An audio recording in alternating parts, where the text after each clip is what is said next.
Hi, beauties. We're back. It's module 4, and we are continuing with the impeccable identity. And today I want to just dive in a little bit more about how our brain likes to look to our past and how we create this identity that is essentially still based in our past. Okay. So I want you to picture yourself sitting on a stool. I'm in my nice upholstered chair. I actually upholstered this myself, so it's a little funky, but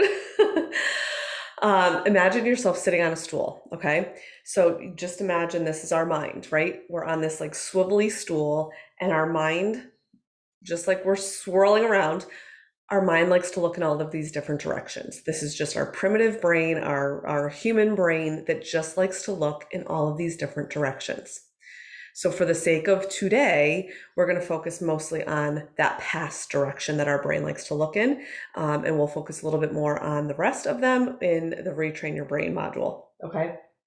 So when our brain looks to the past, we default to the negative because of that negativity bias, right? Line up 100 people, 99 of them say you're great, one person says you suck. Whose comment do you focus on, right? Our brain just likes to default to the negative. We are going to continue to have negative thoughts. They're not going away. You're not going to like suddenly be this like positive Polly, right? Like negative emotions and excuse me, this tickle in my throat still keeps showing up.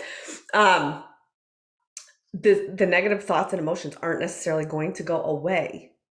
Like if you figure out a way to do that, let me know, but it just is not happening. So let's just find acceptance in that. Once we can accept that as truth, just like the 50-50 of life, like the life is going to be half good and half bad. If we can accept those two truths, that we're not getting rid of our negative thoughts and emotions, but we need to become aware of them, and the truth that like life is good and bad no matter what the day looks like, there's just going to be as many high days as there are low days. Like how freeing is that, right? But what we end up doing is we default to the past and we default to the negative place.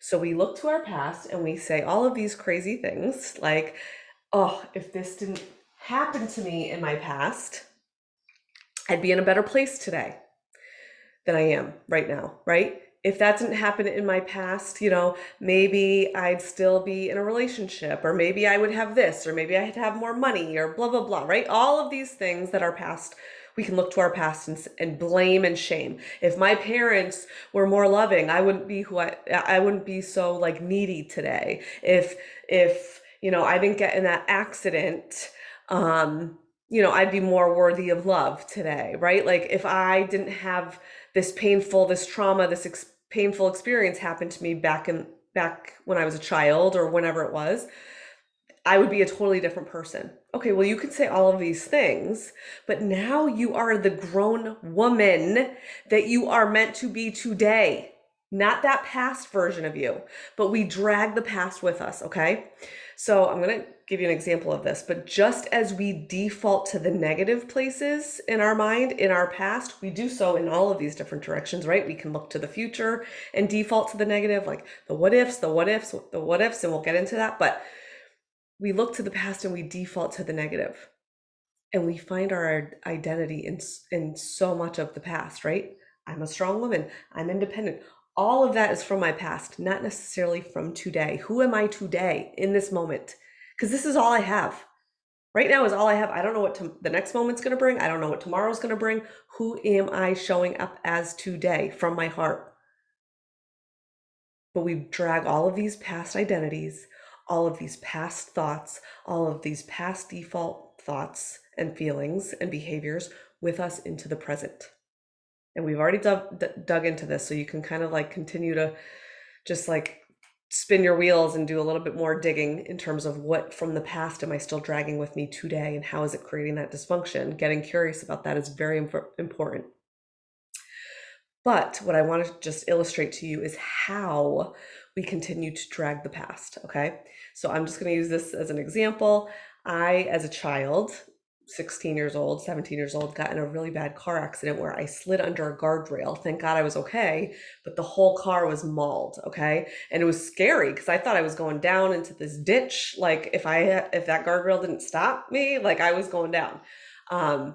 So it's kind of like this windy, curvy path that I was driving, slid, went under the guardrail, 16 years old, 17 years old.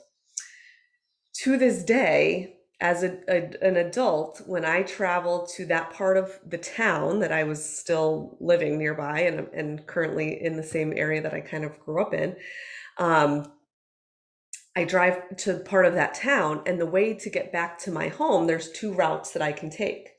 One of them is shorter, but includes those S curves where I got in that accident. The other way is longer, and actually there's a light involved, and then you got to go a roundabout type of way to get home. So I was driving with my husband and my kids, and there was that like fork in the road. How like divine in terms of an example is this, right? There's this fork, and I continue to go straight. He's like, "What are you doing? Why are you going this way? Like, just go that way. It's quicker." I'm like, "Oh my gosh." I avoid traveling that path because of the past trauma, the past pain, the past scary moment of getting in that car accident. Look what we do. That simple example of me avoiding that route because of my past, even though it's quicker for me to get home, pow, talk about crazy things that we do from our past, right? So I have to be aware of that and become aware of that, so then I can stop avoiding the shorter, easier path, the path that's going to get me the better result. And okay, Amanda, that happened when you were 17. It's okay. You're in this moment right now. You're a grown woman. You know how to drive. You're going to go this way home, so it's a little bit quicker. And what? So we look to the past and we create all the thoughts and we drag it with us if we're not creating that awareness, externalizing, calling out the crazy lady, watching the safe behaviors as they show up in real time. Okay, that's why I'm avoiding this. Okay, that's why I'm reaching for the bag of chips. Okay, that's why I'm seeking all this constant assurance.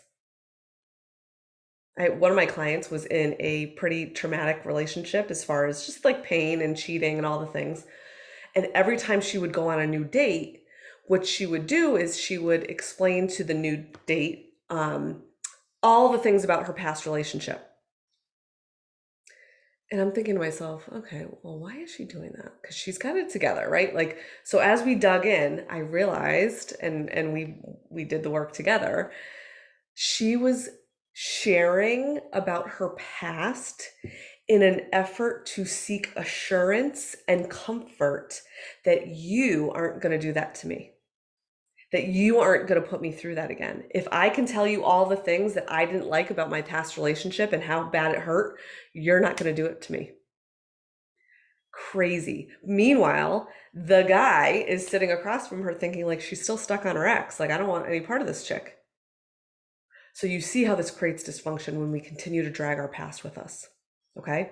So just as we look to our past and we want to drag it with us and we create all the negative thoughts about our past, why me? Why did this have to happen? If this didn't happen, this is where I would be. But we can also look to our past in a way that serves us. Okay? So I definitely have the work mullet going on. I have my sweatpants. And my top because it's so hot. It's like muggy today. Ugh.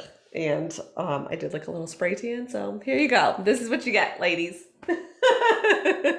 And you know I like to get dolled up, but girl needs her sweatpants once in a while too. So just as we pull our past in a negative way and draw from our past in a negative way, we can shift. We can shift to that place in our brain when we're creating the awareness, when we're using those metacognition tools, when we're calling out the crazy lady and you're like, what am I doing right now? Why am I thinking this? Why am I behaving this way? Because it doesn't feel good. It doesn't feel that contentment. It doesn't feel like that sigh of relief. Remember, we're meant to feel good. There's still going to be negative emotions. There's still going to be human emotions. in the context of life, the 50-50, but that frustration, that overwhelm, that assurance seeking, that like ick, that's not what we're meant to feel. We're meant to feel good. So when we can shift, create that awareness in real time and shift to this place in the past where we're telling ourselves, you know what? If it weren't for that circumstance, I wouldn't know what I don't want. If it weren't for that circumstance, I wouldn't be the woman I am today. If it weren't for this pain and trauma, I wouldn't be serving and contributing and helping other women heal or whatever it is, right? There's so much from our past that we can be thankful for, but we're not aware of that and we're not consciously doing that work. When we create that awareness and we tap into our past in a positive way, you're almost finding the treasure. You're almost finding the treasure in your past. So to really kind of bust through those ego identities, those fear-based identities that you're leading from, if we can go back in our past and rewrite our story in a way where we're kind of just like treasure hunting, like what is the gift? What is the beauty on the other side of the pain? What is the lesson? What have I learned? Who am I because of that? I want you to rewrite your story, and I want you to nail down some of the treasures in that story. I don't want you to change the facts. I just want you to recognize who you have become because of the past. And just shifting in that narrative can be so valuable for that present self, that true self. So I want you to conceptualize more of this in terms of that past thinking as you sit down to rewrite your story. So that is part of one of your tangible resources that you've downloaded and printed. So I want you to put the pen to paper, and this might take you a couple tries. Maybe you write your story and it's like this like lifetime 5-hour saga that you need to kind of like dig through and find the threads and find the treasures and then rewrite it again, so that you are the hero. And I know that we hear this often, right? Like, be the hero in your story, but being that true self, stepping into that because you've busted through and you've like, we're going to kind of keep that in the past. It's still part of my past. It's still part of my story, but it doesn't have to define me today. It doesn't have to be dragged along with me in terms of the thoughts and the safe behaviors today. So put the pen to paper, and this is going to truly allow you to step into that impeccable, true, present identity, that heart place that you are meant to feel and like, embrace. Okay. So get after it, and we are going to continue to spin on this stool to tap into how our brain defaults to all of these other places and how we can create that awareness and shift in real time. Okay. So I will see you soon.